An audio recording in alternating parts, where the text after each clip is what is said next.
Welcome to news wise. मैं हूं आरिफा नूर। आज प्रोग्राम में हम बात करेंगे सबसे पहले जो ओवरऑल सियासी सूरत हाल है। इलेक्शंस का मामला जो है वो अभी भी हम कह सकते हैं कि कुछ फंसा हुआ ही है। सियासत पर गुफ्तगू करने से पहले थोड़ी अरसा पहले ही ये खबर आई कि क्वेटा में आज फिर एक धमाका हुआ है। अभी तक जो इतलात सामने आई हैं तो 4 अफराद के जाँ बहक होने की खबर आ रही है। Obviously it's a developing story, तफसीलात इतनी जल्दी हमें मालूम नहीं होंगी।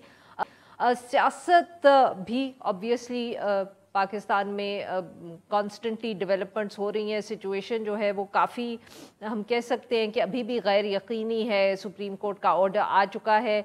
सुप्रीम कोर्ट में इलेक्शन कमीशन ने बताना है कि उनको पैसे मिले हैं कि नहीं। और इसी हवाले से आज भी ये इत्तला आई कि जो इलेक्शन अखराजात के लिए एक बिल जो है वो बना लिया गया है, उसको कैबिनेट से मंजूरी मिल गई है और वो अब पार्लियामेंट भेज दिया गया है। वज़ीर आज़म शहबाज शरीफ की ज़ेरे सदारत जो वफाकी काबीना का इजलास हुआ गुज़िश्ता रोज़, उसमें ये फैसला किया गया और वो उन्होंने बिल की मंजूरी दे दी। और मंजूरी देने के बाद ये जो बिल है इसको कौमी असम्बली और सेनेट में पेश कर दिया गया। इसहाक डार साहब ने ये पेश किया और स्पीकर साहब ने इसकी इजाज़त भी दी। और फिर ये जो बिल था ये कायमा कमेटी जो है इलेक्शन उधर भेज दिया गया है और 2 दिन के लिए जो इजलास है उनको उसको मुलतवी भी कर दिया गया है जुमेरात तक के लिए। इसके साथ साथ आज पार्लियामेंट में ये डिक्लेरेशन रेजोल्यूशन भी पास हुई कि इलेक्शन जो है 1 दिन में होने चाहिए। इसके साथ साथ ऑब्वियसली आज जो तवज्जो रही सबकी वो जो आइन के हवाले से हमारी सेलिब्रेशंस थी, गोल्डन जुबली तकरीब थी नेशनल असम्बली में। वहाँ सारे सीनियर लीडर्स थे, उन्होंने खिताब भी किया। शहबाज शरीफ साहब ने भी गुफ्तगू की, बिलावल भुट्टो जरदारी साहब भी बोले। आसिफ अली जरदारी साहब की तकरीर जो थी वो काफ़ी अहम थी क्योंकि उन्होंने गुफ्तगू करते हुए ये कहा कि सियासत में मुज़ाकरात का दरवाज़ा हमेशा खुला रहना चाहिए। और उन्होंने कहा कि डायलॉग की जो अथॉरिटी है वो वज़ीर आज़म साहब के पास है। और उन्होंने कहा कि मैं वज़ीर आज़म साहब से ये दरख्वास्त करता हूँ कि अपोजिशन से मुज़ाकरात करें। उन्होंने कहा कोई शरायत नहीं रखी जाएंगी, अपोजिशन पहले खुद आएगी क्योंकि शहबाज शरीफ साहब वज़ीर आज़म हैं, इसलिए अपोजिशन को उनके पास आना चाहिए, शराइत नहीं रखनी चाहिए। मगर रिक्वेस्ट उन्होंने मुज़ाकरात की ही की। तकरीरें आज आइन के हवाले से हुई, करारदाद भी पास हुई। बहुत गुफ्तगू हो रही है। काजी फायजीसा साहब सुप्रीम कोर्ट के जज, वो भी आज मौजूद थे असम्बली में फ्लोर ऑफ द हाउस पे जहाँ और भी लोग थे। उन्होंने बाद में एक्सप्लेन किया कि उनको दावत दी गई थी और कहा था कि आज आइन की गुफ्तगू, आइन पर गुफ्तगू होगी, इसलिए वो चले आए। उनको नहीं मालूम था कि वहाँ कोई सियासी गुफ्तगू होगी और ना वो उससे इत्तफाक करते हैं। मगर आइन के हवाले से उन्होंने भी अहम गुफ्तगू की बातें की। इस सारे मामले पे बात करने के लिए आज हमारे साथ मौजूद हैं डॉक्टर इफ्तिखार दुरानी साहब, सीनियर रहनुमा पाकिस्तान तहफ़ के, और हमें ज्वाइन करें राना एहसान अफजल साहब, वज़ीर आज़म के कोऑर्डिनेटर बराए तजारत। Welcome to the show gentleman. Rana साहब, आपसे गुफ्तगू का आगाज़ करूँगी। आपने देखा सर आज ये दूसरी दफ़े है, बिलावल भुट्टो जरदारी साहब इससे पहले अपनी तकरीर में भी कह चुके हैं कि हमें लोग नापसंद हों तब भी उनसे गुफ्तगू करनी पड़ती है। पाकिस्तान पीपल्स पार्टी की कोर कमेटी का फैसला आया, उसमें भी उन्होंने इसी तरह की कोई बात की। और आज अब जरदारी साहब आपके बहुत बड़े इत्तेहादी हैं, अहम इत्तेहादी हैं, उन्होंने भी कहा है कि मुज़ाकरात करें। सर, क्या पाकिस्तान मुस्लिम लीग नवाज या हुकूमत में से डायरेक्टली पाकिस्तान पीपल्स पार्टी ने ये गुफ्तगू की है? और क्या आप लोगों ने कोई ये डिस्कशन की है पाकिस्तान पीपल्स पार्टी से कि वो क्या मैसेजिंग करें या सिर्फ पब्लिक में ही आप लोगों को कह रहे हैं? बिस्मिल्लाहिर्रहमानिर्रहीम। देखिए, बिल्कुल चीत तो होनी चाहिए आपस में और उसी से ही हल निकलता है। और तभी हमने मिसाक मईशत की बात की। हमने जब ये पेशावर में वो एक टेररिस्ट हमला हुआ मस्जिद के ऊपर, तो तब एपीसी बुलाई, वो फिर नहीं बुलाई गई, लेकिन उसके अंदर भी हमने मैसेंजर भेजे पीटीआई को कि आप एपीसी के अंदर शामिल हों। अभी भी मैं समझता हूं कि बातचीत जरूर होनी चाहिए और इसके अंदर जो है वो कोalition पार्टनर से मुख्तलिफ मशवरे आते हैं। हुकूमत क्या समझती है, माफ करिएगा, आपकी बात काट रही जी, हूँ, व्हाट इज द देखिए, गवर्नमेंट स्टैंड ऑन इट? और सर क्या पाकिस्तान पीपल्स पार्टी ने डायरेक्टली ये कैबिनेट मीटिंग्स में गुफ्तगू की है इस तरह की, या ये सिर्फ पब्लिकली पार्लियामेंट में नहीं आके देखिए ये बात हो रही है? आई मीन नहीं, डेफिनेटली कोalition पार्टनर्स जो हैं उनके अंदर आपस में डिस्कशन हुई है और मुख्तलिफ पार्टनर्स की मुख्तलिफ राय पाई जाती है। JUIF की राय है कि बिल्कुल मुशावरत नहीं होनी चाहिए इमरान खान से, जिस तरीके से उन्होंने जिस तर्ज की सियासत उन्होंने नफरतों के बीज बोए पिछले 11 महीनों में अवाम के अंदर, और जो उन्होंने गैर आईनी अमल किए जो भी, तो उसके अंदर, लेकिन जहां पीपल्स पार्टी की मैसेजिंग ये है कि बातचीत होनी चाहिए, तो इसके ऊपर फैसला तो फिर मिलके होगा कि क्या ओवरऑल कोalition गवर्नमेंट फील करती है कि बातचीत की जाए। लेकिन जो प्राइम मिनिस्टर साहब खुद हैं वो पहले भी अपनी पार्लियामेंट की तकरीर के अंदर इस चीज का अंदिया दे चुके हैं कि बातचीत आपस में होनी चाहिए। तो देखें ये कहाँ फॉल आउट करती है। इशू उसमें यही होता है कि सर वेरी जो क्विकली ट्रैक रिकॉर्ड है। एक अगर और सवाल आप, हाँ जी, एक सवाल अगर आप और पूछें दे before I move to Durrani साहब। सर ये बताइएगा कि क्या पाकिस्तान पीपल्स पार्टी ने कुछ ये भी कहा है कि किन मौजूआत पे इमरान खान साहब या पाकिस्तान तहरीक इंसाफ से आप बात करें? Is it about the elections? नहीं, डेफिनेटली ये भी एक सब्जेक्ट है जो इम्पोर्टेंट तरीन सब्जेक्ट है इस वक्त। तो अगर बातचीत हुई तो वो उसके अंदर ये भी उसका हिस्सा होगा, लेकिन अभी तक ये कोई चीज फॉर्मलाइज नहीं हुई कि गवर्नमेंट और जो PTI है उसके दरमियान कोई बातचीत हो। मेरा तो अपनी राय ये है कि फैसला अगर भी हो नहीं तो हुआ? बेहतर है। नहीं, कोई ऐसा फैसला नहीं। और इशू क्या है कि जो ट्रैक रिकॉर्ड PTI का है उसके अंदर किसी किस्म की भी जब बातचीत होती है तो उसकी कोई गारंटी नहीं होती कि वो सस्टेन करे। वो इमरान खान साहब जो हैं वो वीटो पावर रखते हैं हर लिहाज से, और जितनी भी सही। बातचीत हुई है आज तक PTI से, वो किसी कहीं तक वो पहुंच नहीं सकी, क्योंकि वो हमेशा यू टर्न ले लिया जाता है। तो ये एक सबसे बड़ा हर्डल है बिल्कुल ठीक। बातचीत के अंदर, वरना कोई गवर्नमेंट ने कोई ऐसा कोई स्टेप अभी तक नहीं लिया कि वो इलेक्शन के ऊपर इमरान बिल्कुल खान सही। या PTI से बातचीत करे। जी। जी नाजरीन, यहाँ पे लेंगे हम एक छोटा सा ब्रेक पे से अभी वापस आते हैं और फिर दुरानी साहब के पास यही हम नुक्ता लेके जाएंगे। स्टे विद अस।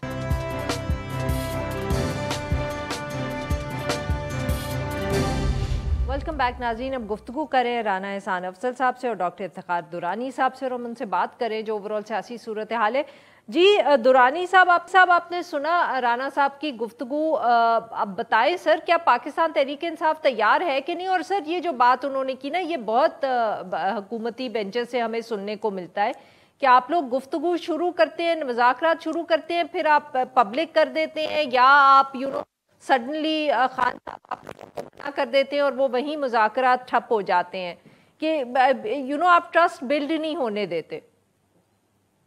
बिस्मिल्लाहिर्रहमानिर्रहीम। जी, हमने हर दफ़ा जब हुकूमत में थे उस वक्त भी मुज़ाकरात करते रहे हैं और अभी भी हम मुज़ाकरात करने के तैयार हैं। लेकिन देखें आरफा, ये तकरीबन 12-13 जमातों का एक गुलदस्ता है जो PDM है। उसमें जो है मुख्तलिफ जमातों का अपना पॉइंट ऑफ व्यू है। रेटरिक की हद तक ये बिल्कुल फरमाते हैं कि जी आप मुज़ाकरात करें, लेकिन उससे आगे जब आप जाते हैं, मतलब अभी इस वक्त जो है उन्होंने केस किया हुआ है इमरान खान के ऊपर, जिस दिन ये कहते हैं उससे अगले दिन ये केस कर देते हैं। अच्छा, जरदारी साहब ने बड़ा स्मार्टली प्ले करते हैं, is very smart shrewd politician. उन्होंने कहा जी वजीर आजम इंचार्ज हैं, उनसे गुफ्तगू करेंगे। वजीर आजम के वजीर दाखिला जो है वो चुन चुन के हमारे बंदों को, तकरीबन 3000 बंदा हमारा इस वक्त मुख्तलिफ जेलों में और मुख्तलिफ जगहों पे जेर हिरासत है। वो कहते हैं कि जी हमने नहीं करना। मौलाना फजल रहमान कहता है हमने नहीं करना। तो हमारे लिए मुश्किल ये हो जाता है कि हमने गुफ्तगू करनी किससे है और एजेंडा है क्या। देखिए आज बड़ा दुख का मुकाम है मेरे लिए, बड़ा मतलब खुशी के साथ अफसोस भी है कि आज 50 साल हम आइन के मना रहे हैं और उस ऐवान में आज जो है आइन के किताब की बात तो जरूर हो रही थी, लेकिन आइन के ऊपर अमल दरामद के ऊपर कोई बात नहीं हुई है। अनफॉर्चुनेटली उसी आइन पे सुप्रीम कोर्ट को असर्ट करना पड़ रहा है कि आप इम्प्लीमेंट कर लें। हम बड़ी खूबसूरत लफाजी इस्तेमाल करते हैं, बड़े अच्छे अच्छे डायलॉग, रजा रबानी साहब को मैं सुन रहा था, लेकिन आया किसी एक शख्स ने इस पार्लियामान में खड़े होकर कहा कि जी हमें इसके ऊपर अमल दरामद भी करनी है, या सिर्फ मैं अपनी जात के मफाद के लिए आइन इस्तेमाल आपकी बात ये काट रही हूँ, बट ये बताइएगा ना सर, आप लोग भी तो ये शराइत रखते हैं कि जी हम सिर्फ इलेक्शंस पे बात करेंगे, इलेक्शन की तारीख दो तो हम बात करेंगे।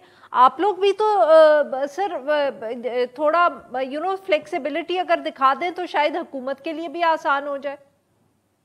इस वक्त इशू है क्या मेन आपको पाकिस्तान में? नेशनल लैंडस्केप इशू इलेक्शन है, तो आप इलेक्शन पे गुफ्तगू करेंगे ना। सर देखें इलेक्शंस तो इस है वक्त ही आरफा, सही ना, बट आप बात करनी शुरू करें उसके बाद फिर इलेक्शन तक बात आ जाएगी। आप लोग तो अभी तो एक टफ स्टैंड लेते हैं ना, कहते हैं कि नहीं जी इस पे बात करोगे तो हम करेंगे। अभी आप you're on the receiving end, थोड़ी सी फ्लेक्सिबिलिटी अगर आप दिखा लेंगे तो आप लोगों के लिए भी बेहतर होगा, शायद आपके वर्कर्स को कोई कंसेशन मिल जाए, उनकी भी जिंदगी आसान हो जाए। देखिए वर्कर कंसेशन हम अदालतों से रुजू किया हुआ है, हमें इनसे कोई कंसेशन की जरूरत नहीं है। बात है आइन पे अमलदारी की आरफा, ये समझने की जरूरत है। हम टफ नहीं है, आइन टफ है।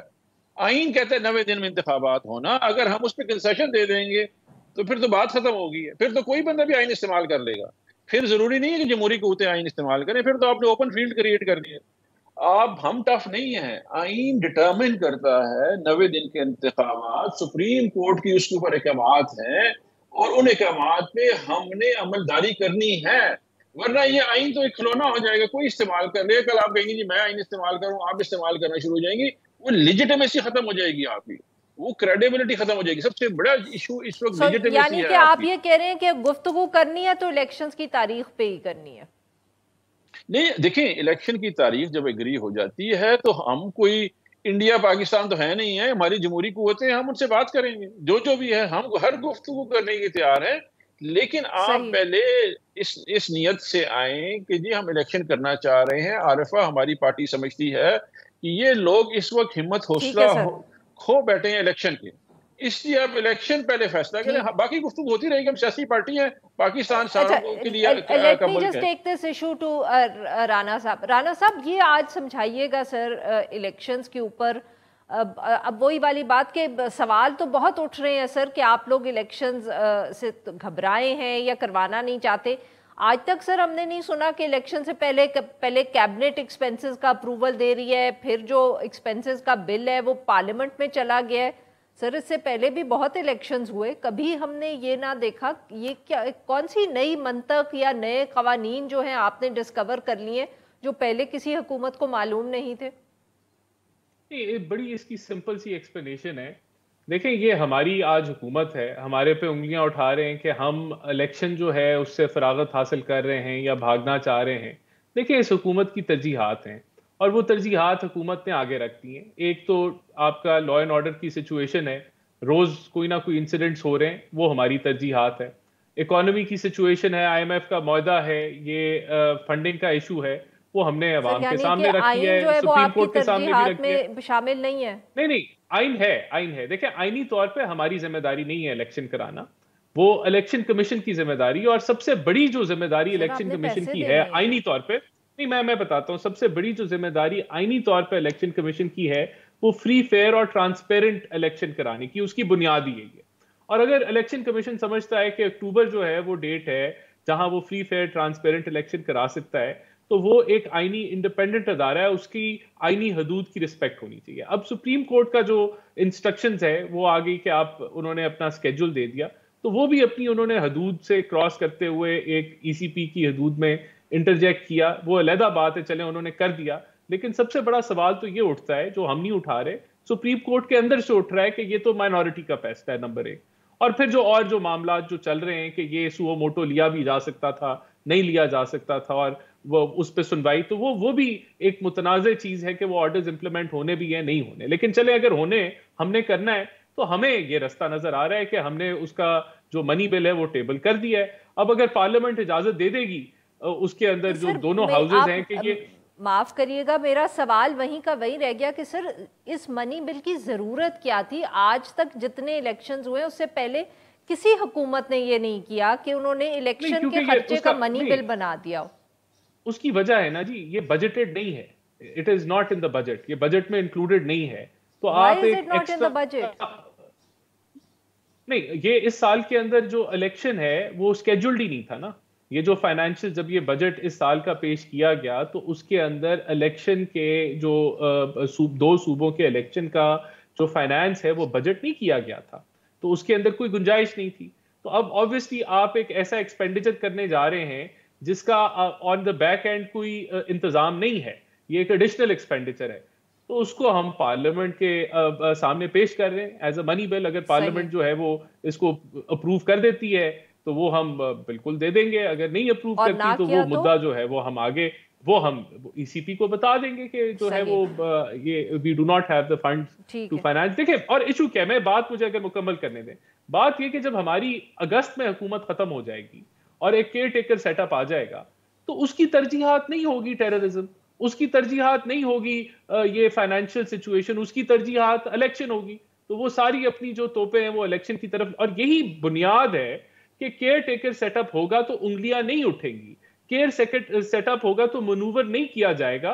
तो यही हमारा मौकफ है कि बेहतर होगा कि सारे इलेक्शन इकट्ठे हों और केयर टेकर सेटअप के अंदर हो।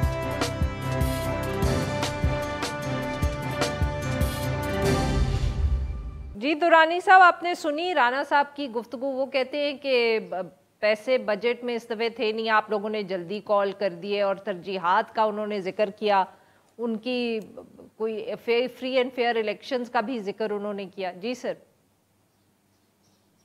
देखिए, इन्होंने इंटरप्रिटेशन आइन की अपनी मर्जी के मुताबिक है। आइन में चीफ मिनिस्टर का इस्तेकाक है कि जब चाहेगा असेंबली डिसॉल्व कर लेगा। ये आर्टिकल 81 प्रॉपर्टी सी बनता है जिसमें ये चार्ज एक्सपेंडिचर होता है। इसको पार्लियामेंट में जाने की जरूरत नहीं। माफ करिएगा, आपकी बात यहाँ काट रही हूँ, बट अब वो अगर नहीं करते, वो पार्लियामेंट से बिल पास नहीं होता, तो आप लोग क्या कर लेंगे? Your stuck. आप लोगों ने गलती की सर असेंबलियां डिसॉल्व करके।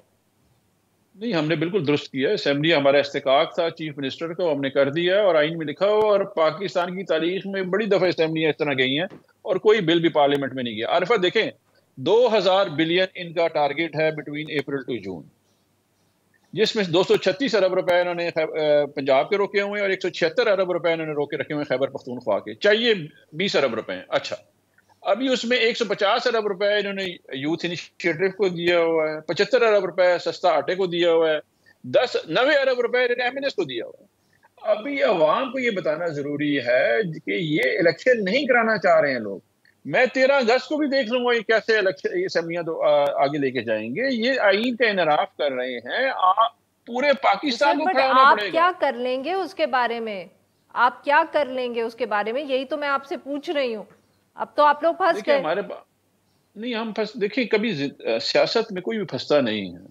देयर इज ऑलवेज अ वे। ये जो होता है ना, ये पुराना कॉन्सेप्ट था 20वीं की जिंदगी, बंद गली आ गई। कोई बंद गली नहीं होती, गली में हमेशा रास्ते होते हैं। अवाम सबसे बड़ी ताकत जो है वो किसी भी जमहूरियत की, वो अवाम होती है। और अवाम तहरीक इंसाफ के पीछे खड़ी, और दिन ब दिन जो है उसकी मकबूलियत में इजाफा होता जा रहा है। अवाम रोड पे आ जाएगी। इस सूरत हाल में भी आप देखते हैं एक शख्स है जिसने अवाम को रोक के रखा है। जो इस वक्त महंगाई की सूरत हाल है, ठीक सर, 50 जो है फीसद से ज्यादा इस वक्त आपकी एसपीआई जो है इंक्रीज कर चुकी है, सेंसिटिव प्राइस इंडेक्स कर चुकी है। ओवरऑल इन्फ्लेशन आपकी 35% पे जा रही है। महंगाई को इसको सूरत हाल अगर आप देखें, अवाम तक इनके ऊपर गुस्से में बैठी हुई है। इसी का यही तो वजह है ये इलेक्शन में नहीं जाना चाह रहे हैं। इसलिए तो भाग रहे हैं ये इलेक्शन से। बिल्कुल। ये अवाम जो है, आप एक लॉ सर, ये अगर आप मुझे सवाल राणा साहब की तरफ लेके जाने देने। राणा साहब, बात सर माफ करिएगा, ये जो मर्जी आप कह लें सर, ये अब परसेप्शन तो बनता चला जा रहा है कि आप लोग इलेक्शंस नहीं करवाना चाह रहे, आप भाग रहे हैं। सर अब मुझे ये, आप टेक्निकल वजूहात आपकी सब मैंने मान ली, मगर सर परसेप्शन तो ये बन रहा है कि आप इलेक्शंस नहीं करवाना चाह रहे। और सर अगर इस वक्त नहीं हुए तो फिर क्या गारंटी कि आप अगस्त में करवा देंगे?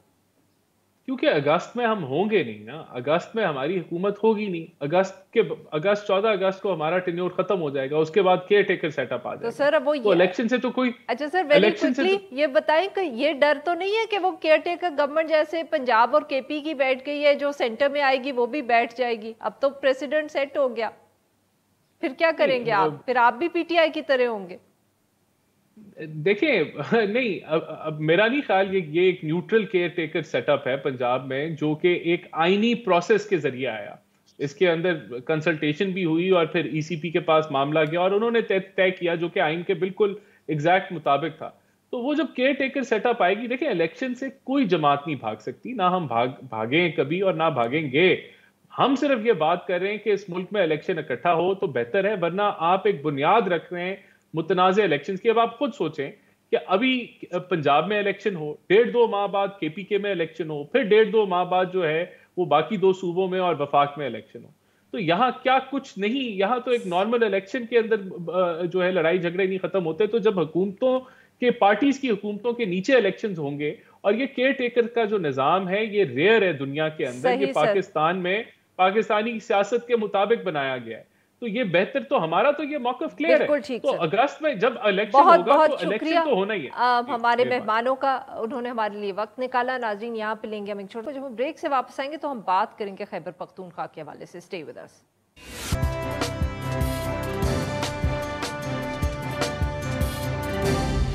Welcome back. प्रोग्राम के इस हिस्से में हम जिक्र करेंगे जो ओवरऑल सिक्योरिटी सूरत हाल है, और इसी हवाले से जो नेशनल सिक्योरिटी काउंसिल की गुज़िश्ता दिनों में मीटिंग हुई तो उसमें एक दफ़े फिर जिक्र किया गया एक ऑपरेशन का, और उसकी जब ये प्रेस रिलीज सामने आई और उस पर गुफ्तगू हुई तो उसके बाद एक फ़ौरन हम कह सकते हैं रद्द अमल आया है उन सियासी जमातों से जो खैबर पख्तूनख्वा में जिनकी सपोर्ट बेस है। एक बहुत तनकीद हुई इस आइडिया पे कि एक ऑपरेशन लॉन्च किया जाएगा, और उन्होंने जो है इस पे इसको ये भी कहा जा सकता है कि वहाँ उन्होंने कहा कि ऐसा अब नहीं होना चाहिए।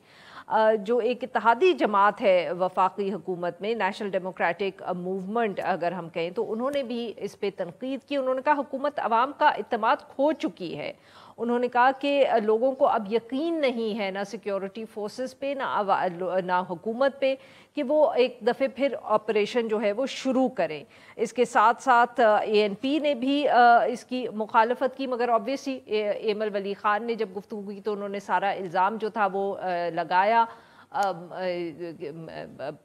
पिछली हुकूमत पे, पाकिस्तान तहरीक इंसाफ पे, और जमात इस्लामी ने भी इस हवाले से ऑपरेशन के ख़िलाफ़ एक एहतजाज किया। इस सारे मामले पे गुफ्तगू करने के लिए आज हमारे साथ मौजूद हैं एहसानुल्लाह टीपू साहब, डायरेक्टर न्यूज़ हैं Khurasan Diary. Welcome to the show. जी टीपू साहब, ये क्या मामला है, इतना सख्त रद्द अमल? एक तो खैर क्या कोई ऐसा फैसला हुआ है, प्रेस रिलीज पढ़ के आपको लगा या कोई ऐसा फैसला हो गया है कि मिलिट्री ऑपरेशन, और दूसरा जो जमातों से ये रिएक्शन आया है इसको आप किस तरह देखते हैं? हाँ बिल्कुल, लोकल यानी खैबर पख्तूनख्वा और ख़ासकर जो कबायली इलाके है तो वहाँ से जितने भी आप पॉलिटिकल स्टेक होल्डर्स या कबायली मशरान हैं या ये जो यूथ एक्टिविस्ट हैं, एक बहुत बड़ी तादाद जो है अब यूथ एक्टिविज़म की वहाँ पे वो हैं, तो उनकी तरफ से रिएक्शन भी, और ख़ासकर माजी के जो मिलिट्री ऑपरेशंस हुए हैं और उसके नतीजे में जो वहाँ पे तबाही बर्बादी फिर डिस्प्लेसमेंट यानी लाखों की तादाद में लोग वहाँ से निकले और अभी तक उसकी पूरी बहाली हुई नहीं है, तो वो एक खौफ है वहाँ पे, एक परेशानी है। जब भी कोई मिलिट्री ऑपरेशन का नाम वहाँ पे लेता है तो वहाँ से रिएक्शन आना शुरू हो जाता है, क्योंकि वो समझते हैं कि वो उसी हमारे साथ वही सलूक होगा जो पहले हुआ था, डिस्प्लेसमेंट का, और घर हमारे ये उससे खौफ है, उससे खौफ है। यानी अभी तकरीबन 10 साल हुए हैं कि उनके घर कुछ हद तक उन्होंने खुद तामीर किए हैं, और हुकूमत की तरफ से जो वादे हुए थे कि जिनके घर वो उसमें तबाह हुए हैं तो हम उनको कॉम्पेंसेट करेंगे, तो वो चीज़ें अभी तक नहीं हुई। ये सब कबायली इलाकों में ये तकरीबन यानी जो मेजॉरिटी कबायली इलाके है वहाँ पे अभी भी काफ़ी बड़ी तादाद में लोग इस तरह रह रहे हैं कि उनको वो चीज़ें नहीं मिली। हालांकि वो हुकूमत को इस मद में पैसे मिले थे, बाहर से भी पैसे मिले थे, लेकिन जो बहाली होनी थी वहाँ पे रिहेबिलिटेशन वगैरह रिकन्स्ट्रक्शन, तो वो चीज़ें अभी तक पूरी नहीं हुई। तो ये एक वहाँ पे फ्रस्ट्रेशन भी, एक मायूसी है। लेकिन ये जो रिएक्शन हम देख रहे हैं ये अभी नहीं कि सिर्फ इस मिलिट्री ऑपरेशन की जो बात होने लगी इस्लामाबाद में, ये इससे पहले भी जब वहाँ पे TTP या तालिबान आने लगे तो हमने देखा कि सवात जो मालाकंड डिवीजन है बहुत बड़ी तादाद में लोग निकले, साउथ वज़ीरिस्तान में, नॉर्थ वज़ीरिस्तान में, बाजावड़ में टारगेट किलिंग के खिलाफ, हमलों के खिलाफ, यानी हमले दोनों तरफ से, चाहे वो मिलिटेंट की तरफ से हो या सिक्योरिटी फोर्सेस की तरफ से। और उनका डिमांड यही है कि हमें बस काफ़ी हो गया है, 20 साल हो गए, हमें अपनी जो हमारा जो इलाका है यहाँ पे हमें अमन चाहिए। और तो इसी सिलसिले में NDM की तरफ से, मोहसिन दावड़ की तरफ से, जमात इस्लामी की तरफ से, PTM मंजूर पश्तीन की तरफ से, और कल यानी हम देख रहे थे कि कल परसों कि ट्विटर पे जो टॉप ट्रेंड था वो इस मिलिट्री ऑपरेशन के खिलाफ था, यानी पाकिस्तान में, कि ये हम नहीं होने देंगे। और फिर PTI की कुछ लोगों से हमारी जब बात होती है तो वो तो इसको और वो रंग दे रहे हैं, वो कह रहे हैं कि ये जो फेडरल गवर्नमेंट है वो इसको पोलिटिसाइज करने की कोशिश कर रहे हैं इस सेंसिटिव इशू को, और वो जो इलेक्शन में डिले की बात हो रही है तो वो यानी अब ये एक्सक्यूज पेश करेंगे कि चूंकि सिक्योरिटी फोर्सेस जो हैं वो काइनेटिक एक्शन में या मिलिट्री ऑपरेशन में मसरूफ हैं, तो वो उनकी अवेलेबिलिटी नहीं है, तो इसलिए इलेक्शन जो है वो भी डिले होने चाहिए। और ये अगर वाकई कुछ इस तरह की चीज़ हो तो मेरे ख्याल में ये बहुत बड़ी ज़्यादती होगी खैबर पख्तूनख्वा के साथ भी, या जो कबायली इलाके के लोग हैं, और इससे ये मसला ख़त्म नहीं होगा, बल्कि वो हो सकता है किसी और शक्ल में दोबारा आके फिर पूरे पाकिस्तान तक ये चीज़ फैल जाए।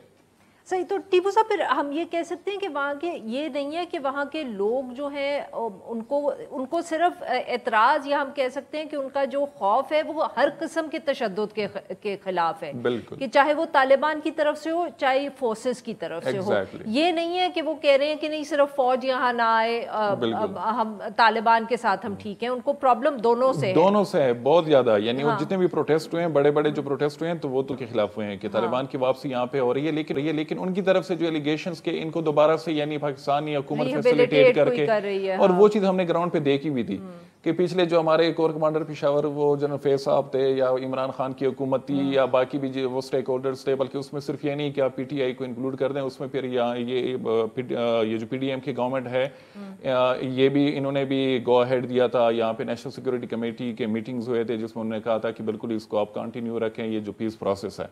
तो इसमें सारे जितने भी पॉलिटिकल स्टेक होल्डर्स हैं या जो सिक्योरिटी फोर्सेस के हैं, उनकी इन्वॉल्वमेंट थी उस पीस प्रोसेस, जिसके नतीजे में हजारों की तादाद में या कम से कम सैकड़ों की तादाद में टीटीपी के लोग वापस आ गए और उनकी तरफ से डेली अब हमले हो रहे हैं। अच्छा, तो फिर बताएं, फिर ये जो बात हुई नेशनल सिक्योरिटी की मीटिंग में, या जो हमने भी एलामिये में देखा कि ऑपरेशन का जिक्र हुआ, तो वो उसकी कोई तशरीह, कोई तफसीलात के वो फिर किस किस्म की ऑपरेशन की बात कर रहे हैं? हम एक्सपेक्ट नहीं कर रहे थे कि डायरेक्टली वो मिलिट्री ऑपरेशन की तरफ बात जाएगी। ग्राउंड पे बिल्कुल सिचुएशन ऐसी बनी है कि उसके बगैर भी कोई चारा नहीं है, यानी आपको किसी न किसी शक्ल में मिलिट्री ऑपरेशन की तरफ जाना होगा।